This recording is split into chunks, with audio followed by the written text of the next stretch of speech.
Grand-Peezy. Alright, so we're back with another story. Story time, what do you need? Yeah, another story for story time with Grand-Peezy, but this one's a little bit more of a serious story in my life. It happened March 26, 1993. Okay. I was supposed to go to Italy. Well, what happened? Let me back up a little bit. At the time, my partner, Earl, and I had got wind of a threat of a potential kidnapping or potential robbery or whatever geared towards me. Okay. And at the time, a lot of kidnappings were going on in New York City amongst with drug dealers and that type of thing. So it was definitely a concern. Yeah. So then a couple weeks later, so we had our guard up, but then a couple weeks later, one of the people that we were concerned about was arrested and was no longer on. She was arrested for something totally isolated, and he was no longer on the street. So I let my guard down a little bit, but we were still on guard. So this particular day, that weekend, I was supposed to go to Italy. My family and I, we had tickets to go to Italy. Okay. And you remember the year? You said the year? 1993. 1993, okay. Yeah. 1993 was a hot year. It was a booming year. So yeah, we were supposed to go to Italy. We had paid tickets to go. Mm-hmm. And at the last minute, I decided I wasn't gonna go. And my wife and my son and daughter went ahead. Okay. And they went ahead to Italy Okay. on vacation. And I stayed back. And at the time, I was gonna go with Earl to Florida for that following Monday. It was gonna be my first time selling shirts at concerts. I was trying to get away from the narcotics, and I was interested in the shirt thing that Earl was doing sometimes, and I was gonna go down there. That was gonna be my first time trying that. Okay. So we were gonna. The show was Monday night in Miami, and so Friday night came and went, and Saturday morning I was telling Earl, yo, we might as well just jump on the plane and go to Florida now. What are we hanging in New York for? I mean, we could just hang in Florida if we're gonna hang in New York. So we might just go down there. And something just kept telling me to just go out of town and go down to Florida, but we didn't go. Okay. So as evening approached, we were leaving a meeting and we were coming back, pulling up in front of Earl's apartment on 104th Street, 34th Avenue. Queens? Yeah, in Queens, in Corona. And about a week before this, somebody had tried to break in Earl's apartment. And so the storm door in the front was broke. Okay. So you couldn't just pull it and it locked. You had to lock it with a key from the inside. Okay. And upstairs they had tried to break in Earl's door, but he had a lot of locks on there and they didn't get in. But so now the storm door was broke. So we go pulling up to his apartment. I'm still on guard a little bit. Earl gets out the car first to open up the doors, unlock the doors before I get out the car and go up in the apartment. Yeah. So he gets out, walks across the sidewalk, unlocks the storm door, unlocks the front door. He has the doors open. I get out the car. I'm walking across the sidewalk. And I see these two guys come around the corner. And I can't say whether they had masks on or not. I really don't. I really didn't see all that. Okay. I could feel that they were up to no good. Yeah. I didn't know if that was geared towards me. Yeah. Or just they were up to no good in the neighborhood. I didn't know what they were doing. Yeah. But as they came around that corner, I just got a bad feeling. But I continued to step across the sidewalk into the door. And as I stepped across the threshold, I said to Earl, hurry up, pull the door. Yeah. And if he would have just pulled the door and turned the key, we would have been safe. Mm-hmm. But he wanted to be a little nosy and find out why I was saying hurry and pull the door. He took that little split second to look what was going on. And by that time, those two guys was in a full run racing for that door. Yeah. I took off up the stairs. It was a 4-family apartment building. Okay. 2 downstairs and 2 upstairs. Earl lives upstairs. I take off up the stairs. I get upstairs, turn around, and what I see is Earl coming up the stairs, 3 stairs at a time, and 5 guys behind him with masks on. All of them have guns. And they're not rushing nowhere. They just slowly come upstairs. And Earl's not running? Oh, Earl's running. Oh, okay. Earl took the stairs 3 at a time. He's already at the top with me now. Oh. And now here comes the 5 of them. We're trapped. We can't go nowhere. We're stuck. Exactly, yeah. So they come up the staircase, and at this time I'm still just thinking it's a robbery. Okay. So they come up the staircase. They got a gun up to Earl's head, got him up against the wall. They take the keys from him. The others are around me. And one of them's taking the keys and trying to figure out which key goes to which lock. There's 3 locks on this door. Yeah, hold on, Signature. There's 3 locks on this door, and they're trying to figure out which key goes into which lock, but they don't know they have the wrong keys. They have the car keys. Wow. So when they figure out the keys are wrong, they say to Earl, "Where's the keys? Where's the keys?" Earl says, "I threw the keys. They're downstairs." So one of them goes back down the stairs to get the keys. They was there? Yeah, they were down there. Okay. They go back downstairs to get the, if they'd just been patient, let him go get the keys, come back upstairs, they had us. In the apartment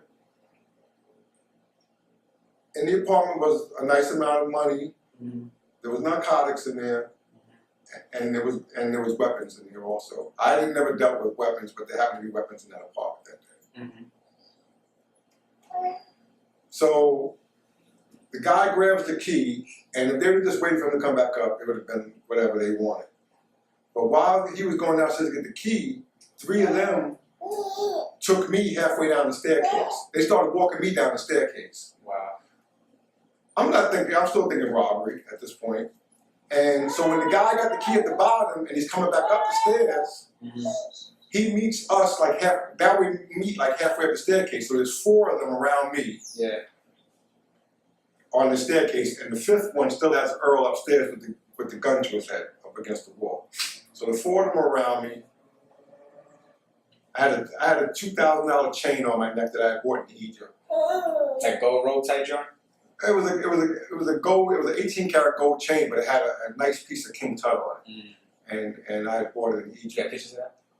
I don't think so. Damn. I don't think so. I bought it in Egypt in '91, and this is in '93. Okay. So they took that off my neck. I happen to have 2 $5,000 rings on my fingers too, but they didn't take them off. They were still I don't know. They were on my fingers. They didn't take them off. And that's all that is. They took the chain off my neck, and they were going in my pocket, taking money out. I only had $47 in my pocket. Yeah. I'm still thinking robbery. They got the chain. They're going in my pocket, getting the money. And then all of a sudden, a handcuff locks on my wrist. And they start bringing my wrist to the other wrist to get ready to cuff me. And that's when it first dawns on me that this is not a robbery. Wow. That they're getting ready to take me with them. Did you think it was police or? Oh, no. There wasn't no undercover police type? No. Okay, alright. We won't get into who it was or who it wasn't, but I'm saying, what you thinking? What's at your mind? At the time, up until that point, I'm thinking a neighborhood robbery. Okay. And then when the cuff hits my wrist, I'm knowing kidnapping. Yeah.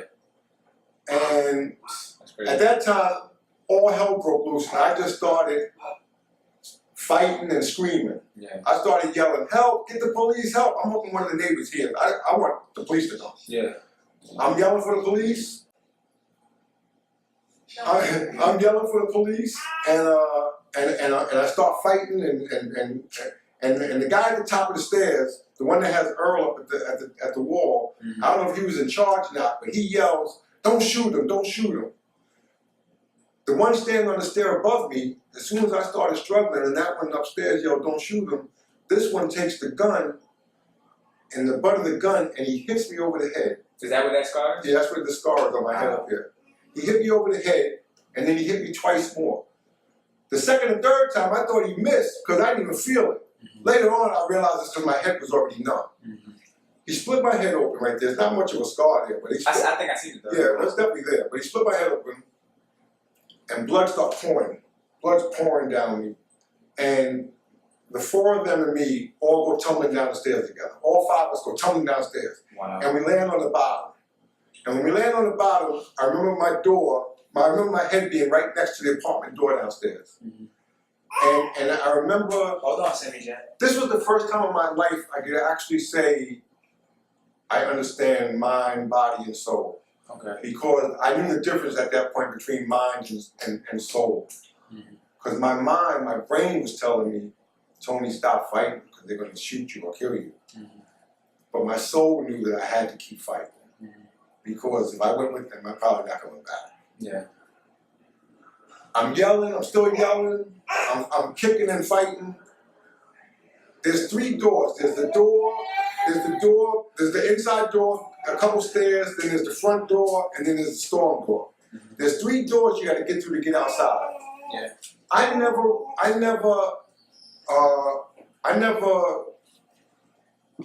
ran out the door. I must have passed out. I must have passed out for, I don't know, 20 seconds, 30, I don't know how long. All I know is, next thing I know, I'm on the sidewalk in front of the building. I'm on the sidewalk in front of the building, the 4 of them are standing over top of me trying to get me up.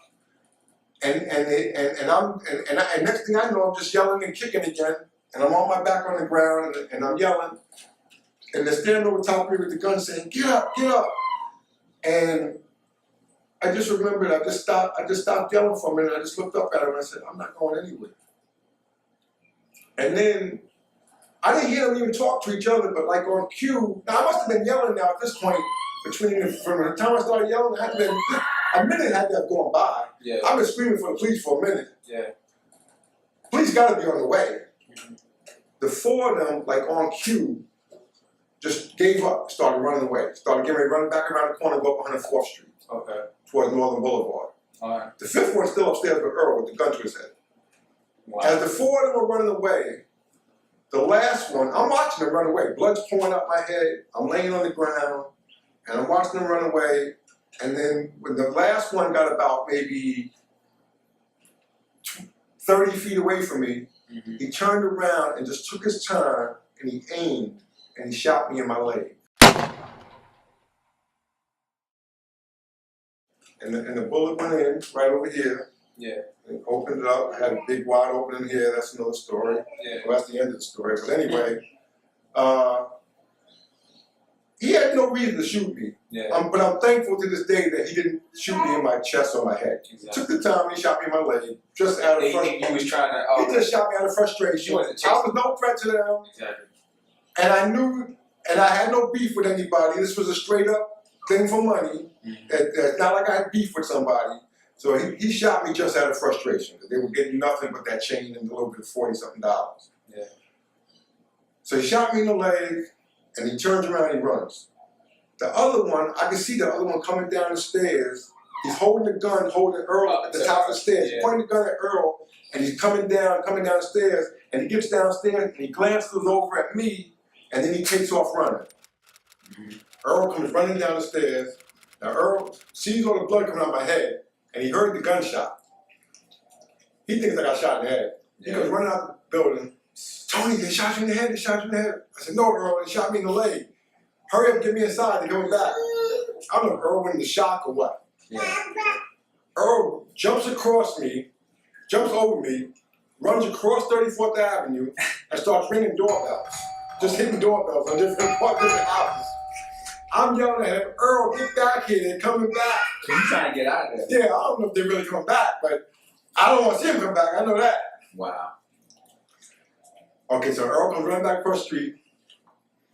The landlady's daughter comes pulling up, just happened to be pulling up in front of the building at that time. And with her permission, Earl basically commandeers her car. I mean, she let him, you know, she let him commandeer her car. She jumped over the passenger seat. Earl put me in the back seat. Blood everywhere. Blood pouring out my leg, blood pouring out my head, blood everywhere. Wow. Earl jumps in the driver's seat and takes off toward Elmhurst Hospital. Elmhurst Hospital is about a 5-10 minute ride, you know, with no red lights or whatever. And Earl's not getting no red lights. He's going right through them. Okay? He ain't getting no lights no more. Oh no, when we first take off, now remember, I got a cuff on my wrist. Wow, because they didn't do the other cuff. They never got, that's when all hell broke loose, when they put that first cuff on me, so I got a cuff on. So as soon as Earl jumps in the car and commandeers the car, he says, he takes off. He says, Tony, who you know got a cuff to you? You gotta get that cuff off me. So they're gonna think you like a criminal or something. I said, Earl, I don't give a damn about this cuff. Take me to the hospital. I'm losing too much blood. Talk about this later. Yeah, you know, I ain't escaped from nobody. I ain't escaped from law enforcement. Everybody's so, Look, send me a shot. Hold on, mama. so Earl shoots to the Elmhurst Hospital, and when he pulls up in the emergency room, there's like about 5 police cars on his ass. And they come pulling up, the police cars come pulling up in the emergency room, Earl pulled up in the emergency room, police cars come pulling up, police jump out, Earl jumps out, everybody's yelling. I'm the only one calm. Wow. Now, on the way to the hospital, I went through a whole series of emotions. Because I'm happy they didn't Hurting like hell, though. I'm hurting like hell. You know, Worst pain, I'm worst pain ever. not hurting bad. Yeah, that pain was hurting bad. My leg, not my head. My leg was hurting bad. But I'm also happy that they didn't get me. I'm going through all kinds of emotions. I'm laughing, I'm crying, whatever. So now we get to the hospital. And that ride was how long? I don't know, 5, 7, 8 minutes. Okay. So we shoot to the hospital. The police cars are there. They jump out. Earl jumps out. They're all hell breaking loose, trying to figure out what's going on. Because police have no idea what's going on. I'm the only one calm. I don't even know where the landlady's daughter is. I forgot. I don't even remember her at the hospital. Okay. So the police, while all this yelling was going on, the policeman, one of the cops walks over to I'm laying on the back seat, my shot leg, my bad leg is on top of my good leg. I'm laying there, and the cop says to me, man, you ain't dying, get up and hop in the hospital. What?